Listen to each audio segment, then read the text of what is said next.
साथियों, पिछले वीडियो तक हमने इस प्रश्नावली के दूसरे प्रश्न के 3 भागों तक के हल कर लिए थे। आज के इस वीडियो में हम इसका चौथा और अंतिम भाग, जिसका समीकरण जो अपने को दिया हुआ है कि 2x² + x + 4 = 0, इसके मूल द्विघाती सूत्र का उपयोग करके हमें ज्ञात करने हैं। तो इसकी सबसे पहले हम तुलना कर लेते हैं। किससे? यहाँ पर आप सीधे से अब बता सकते हैं कि a बराबर कितना आपको प्राप्त होगा। a बराबर 2 मिलेगा आपको। b का मान, चूँकि यहाँ पर x के आगे कुछ नहीं लिखा हुआ है, अर्थात b का मान जो है x का गुणांक वो 1 मिलेगा। और जो अचर राशि है वो कितनी है आपके पास में? 4 है। इन तीनों मानों को हम जो है इस सूत्र में रख दें तो अपने को जो है यहाँ पर b का मान जो है वो 1 है, इसलिए माइनस तो आपका सूत्र वाला, और b की जगह हमने 1 लिख दिया, प्लस माइनस √1² -4। a का मान आपके पास में 2 है और c का मान जो है वो कितना है? 4 है, बटे 2a अर्थात 2, और a का मान कितना? 2 हमको यहाँ से मिल रहा है। तो ये तीनों मान हमने सूत्र के अंदर जो है रख दिए हैं। अब यहाँ पर इसको हम हल कर लेते हैं। -1 प्लस माइनस √1² आपको 1 मिलेगा, माइनस 4 दूनी 8 जो आपको मिल जाएगा 32, बटे कितना मिल गया? 4 मिल गया।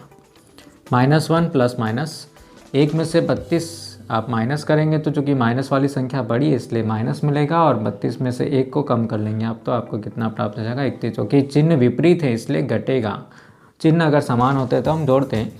तो किस में से किसको घटाना है? बड़ी संख्या में से छोटी संख्या को घटाना है। और चिन्ह कौन सी संख्या का आएगा? बड़ी संख्या का चिन्ह अपने को मिलेगा, अर्थात अपने को मिल जाएगा -√31। और यहाँ पर जो है हम देखते हैं कि x का जो मान अपने को प्राप्त हो रहा है, एक बार आप धन चिन्ह लेंगे और एक बार ऋण चिन्ह लेंगे तो आपको इस समीकरण के 2 मूल प्राप्त होंगे। लेकिन हम देखते हैं कि अगर रूट के अंदर माइनस वाली संख्या आ जाती है तो इसका वर्गमूल हम नहीं निकाल पाएंगे, इसलिए इस समीकरण के जो 2 मूल आपको प्राप्त होंगे वो वास्तविक नहीं मिलेंगे। अर्थात हम यहाँ पर कह सकते हैं कि इसके जो मूल तो प्राप्त होंगे लेकिन वो हमें वास्तविक प्राप्त नहीं होंगे, जिसे हम आगे की कक्षाओं में पढ़ेंगे कि एक √-1 जिसे हम i बोलते हैं, ये √-1 का मान होता है। तो इस प्रकार से जो हम इसको अभी हमको पढ़ना नहीं है 10th क्लास के अंदर, इसको हम आगे क्लास में पढ़ेंगे। तो अभी हम इस सवाल को यहीं पर छोड़ देते हैं और साथ में लिखेंगे कि ये जो समीकरण दिया हुआ है उसके मूल वास्तविक नहीं है। समीकरण के मूल वास्तविक नहीं है। यहाँ से एक चीज़ और अपने को सीखने को मिलेगी, वो ये है कि हम जो यहाँ पर बोल रहे हैं कि ये हमारा क्या है? डिस्क्रिमिनेंट है। d बराबर b² - 4ac। इस d का मान अपने को कितना प्राप्त हो रहा है? जो b² - 4ac का मान अपने को कितना प्राप्त हो रहा है? -31 प्राप्त हो रहा है। मतलब कैसा? 0 से छोटा। 0 से छोटा मतलब ऋणात्मक प्राप्त हो रहा है, नेगेटिव प्राप्त हो रहा है। इसलिए जब भी d का मान अगर ऋणात्मक प्राप्त होता है तो समीकरण के मूल वास्तविक नहीं मिलेंगे। अगर d का मान, अभी तक जितने सवालों में हम देखा था कि d का मान जो है वो कैसा आ रहा था? d का मान धनात्मक आ रहा था, 0 से बड़ा आ रहा था। 0 से बड़ा आ रहा था तो उसके हमको मूल प्राप्त हो रहे थे। लेकिन कौन से प्राप्त हो रहे थे? वास्तविक मूल प्राप्त हो रहे थे, और दोनों के मान अलग अलग प्राप्त हो रहे थे। पिछले वीडियो में और पिछले सवाल में हमने इसके तीसरे भाग में हमने देखा था इसके अंदर कि d का मान जो है वो किसके बराबर आ गया था? 0 के बराबर आ गया था। तो उसमें अपने को 2 मान प्राप्त हुए थे, इसके -√3/2 और -√3/2। दोनों मूल जो है इसके कैसे हुए थे? एक समान अपने को प्राप्त हुए थे। तो तीनों स्थितियाँ हम देख चुके हैं यहाँ पर।